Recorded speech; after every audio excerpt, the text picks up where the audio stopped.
बहुत समय पहले की बात है, जब धरती और आसमान के बीच एक छुपी हुई दुनिया थी, जहां सिर्फ परियां रहती थीं। उस दुनिया में कोई शोर नहीं था, कोई दुख नहीं था, सिर्फ जादू था, खुशबू थी और चमक थी। वहीं रहती थीं दो बहनें, एक नीली परी, दूसरी लाल परी। नीली परी शांति, नियम और परंपरा की प्रतीक थी। उसका स्वभाव शांत, दृढ़ और सतर्क था। लाल परी का स्वभाव अलग था। वह भावुक थी, साहसी थी और इंसानों के लिए उसका दिल बहुत कोमल था। दोनों बहनों का रिश्ता बहुत गहरा था, लेकिन सोच हमेशा टकराती थी। एक दिन लाल परी ने धरती की तरफ देखा।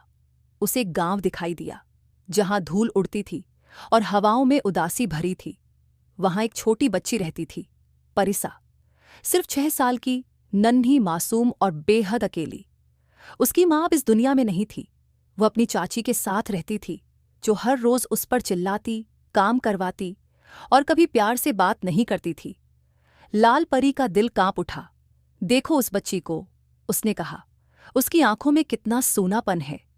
नीली परी ने आसमान की ओर देखा। धरती पर उतरना आसान नहीं है।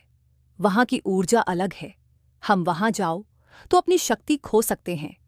पर हम परियांग क्यों हैं? लाल परी बोली। सिर्फ उड़ने के लिए? क्या किसी की मदद करना हमारी जिम्मेदारी नहीं? अगर तुम वहां गईं, नीली परी ने चेताया, तो परीलोक की सीमाओं से बाहर हो जाओगी। शायद लौट न पाओ। लाल परी कुछ नहीं बोली। उसकी नजरें अब भी परिसा पर थीं, जो एक कोने में बैठी रो रही थी, एक रोटी के लिए। उसी रात लाल परी ने बिना कुछ कहे परीलोक छोड़ दिया। धरती पर उतरते ही उसने अपना रूप बदला। अब वह एक साधारण इंसानी युवती जैसी दिखती थी, लेकिन उसकी आंखों में अब भी लाल चमक थी। गांव के बाहर एक टूटी फूटी झोपड़ी में वह रहने लगी और खुद को लाली दीदी कहलाने लगी। एक दिन वह जंगल के रास्ते में परिसा से मिली। परिसा ने डरते हुए पूछा, आप कौन हैं?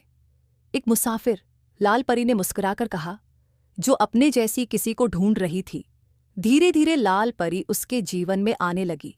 वह उसे कहानियां सुनाती, खेल खिलाती और अपने जादुई स्पर्श से उसके दर्द कम कर देती, बिना ये जताए कि वो एक परी है। लेकिन चाची को ये पसंद नहीं आया। एक दिन जब परिसा ने जरा देर से काम किया, चाची ने उसे बहुत बुरी तरह पीटा। उसी वक्त लाल परी वहां पहुंची। उसकी आंखें अब लाल नहीं, सुनहरी हो चुकी थीं।